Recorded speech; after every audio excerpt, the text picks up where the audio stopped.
Next, we will be moving on to slide number 25.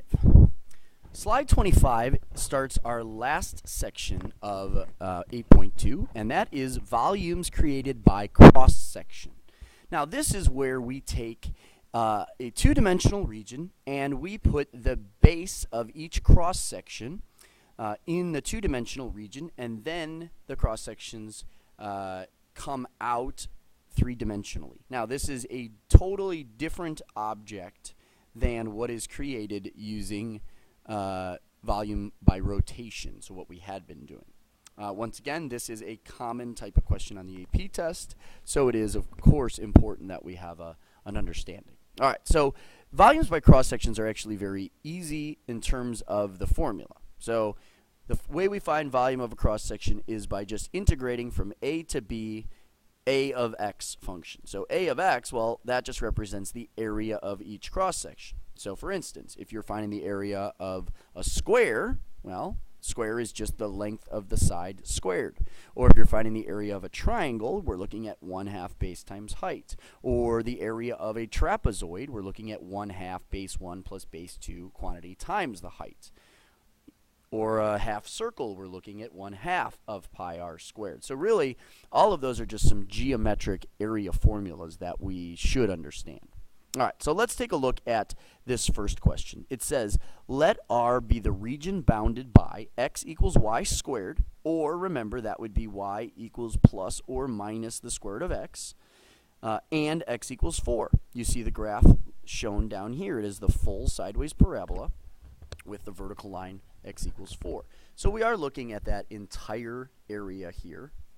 So you can see this entire region is what we are using.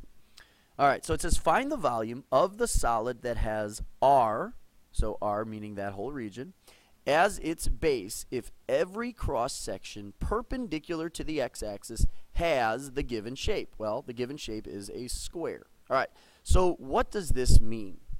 All right, so let's get rid of these lines for a second. All right, so what is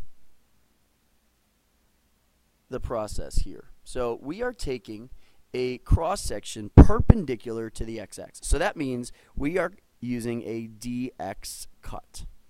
All right, so here's a dx cut. Now, it says the dx cut, the cross-section, has the shape of a square, meaning if you cut into the solid, the shape that would be created is a square. So imagine this is a square coming out of the page.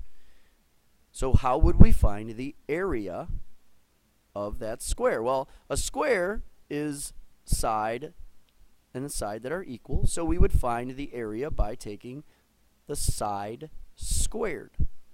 Now, what is the length of the side? Well, the length of the side is the length of the dx. So how do I find the length of the dx?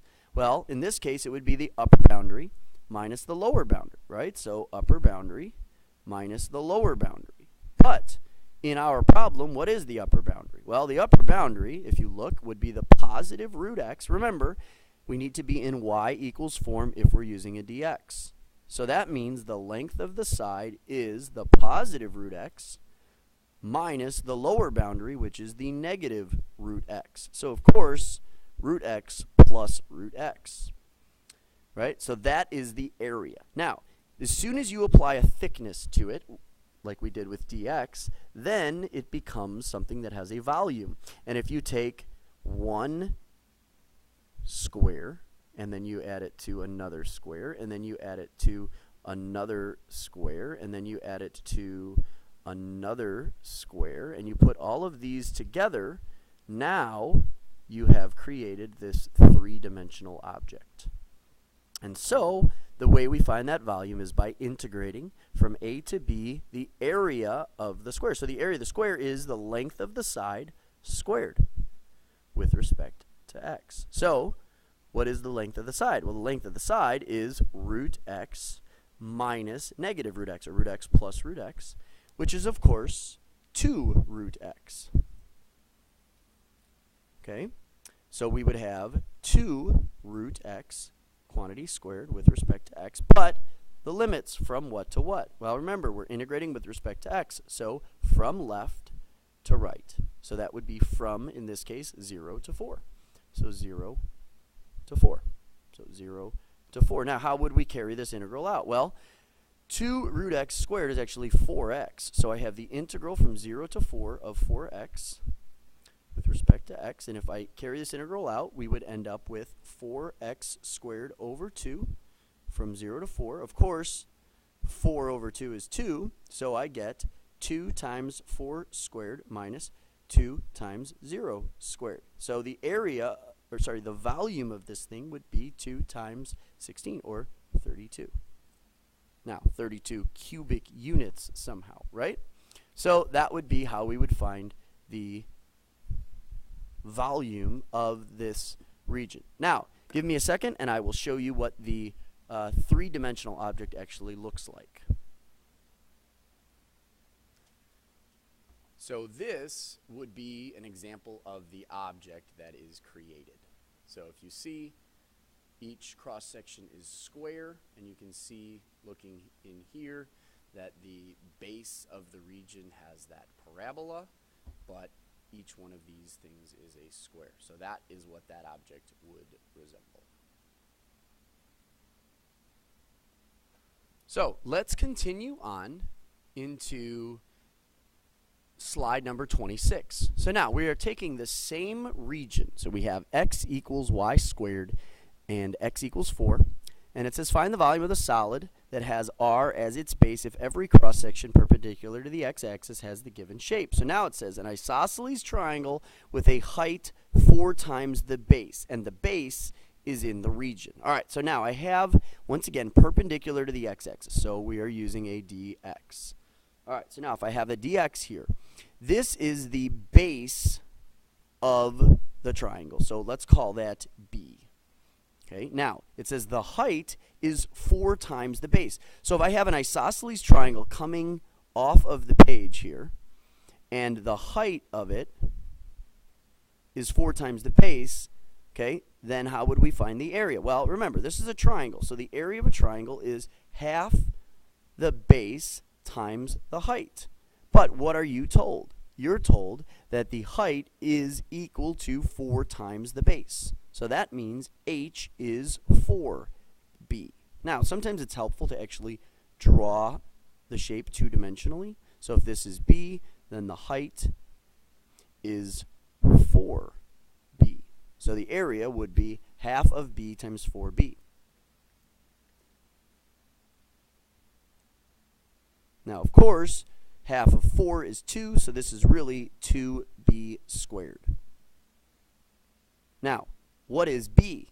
Well, remember, b is the upper boundary minus the lower boundary. So root x minus negative root x. Or in other words, b is 2 root x.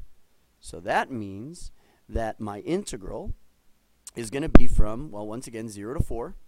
And now we have the area of the region. Or sorry, the area of the triangle. So the area of the triangle is, well, we already said 2b squared. So 2 times b, which is 2 root x, squared with respect to x. So this would be our area, and this one could be evaluated, 0 to 4. So I have the 2 in front. 2 squared is 4 times root x. That would just be x. So I have 2 times 4, so I have 8x with respect to x. So if I integrate, I get 8x squared over 2, or 4x squared, and this is evaluated from 0 to 4. So I get 4 times 4 squared minus 4 times 0 squared. Of course, 4 times 4 squared. So 64 would be the volume of this object. All right, next on to slide number 27. Same region once again, so we're still using the dx, all right?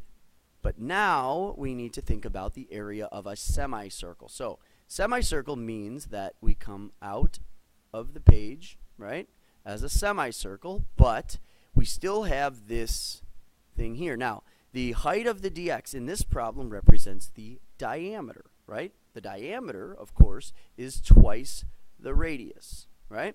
But how would we find the area of a semicircle? Well, that would be half of pi times the radius squared, right? So the radius squared, well, you got to think about this. This distance, the diameter, is actually, well, the height of the dx, which would be the root x minus negative root x, upper boundary minus lower boundary, or in other words, diameter is 2 root x, which means, well, that the twice the radius is 2 root x, which means what? That the radius is just root x. So that means that the radius is root x, so my area is half of pi times root x squared. So we're going to integrate from, once again, 0 to 4, 1/2 pi, so I can put that 1/2 pi in front, and root x squared. Of course, root x squared is just x, so I have 1/2 pi integral from 0 to 4 of x with respect to x. So integral of x is x squared over 2, so 1/2 pi times x squared over 2 from 0 to 4. And so this would be 1/4 pi times 4 squared minus 1/4 pi times 0 squared.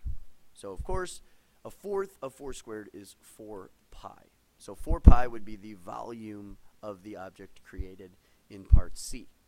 Part D, now one extra little thing, a quarter circle. So if I redraw this region here, and now I think about a quarter circle, that means the height of the dx is no longer the diameter, because now if I draw a quarter circle, that means I would have to come off the page at a right angle, and then we have our curve. So now that means a quarter circle, the height of the dx is actually the radius. So in this problem, the radius is 2 root x. So how do I find the area of a quarter circle? That would be 1/4 pi times the radius squared. But in this problem, the radius, 1/4 pi, is 2 root x. And so I would end up with 2 root x squared. So I get 4x, but 4 times a fourth, so I just get pi x. So I'm going to integrate with pi x, so pi in front, integral from 0 to 4 of x dx. So that would be pi times x squared over 2 from 0 to 4, which means I get pi times 4 squared over 2 minus pi times 0 squared over 2. So 4 squared is 16 over 2, so the volume of this object would be 8 pi.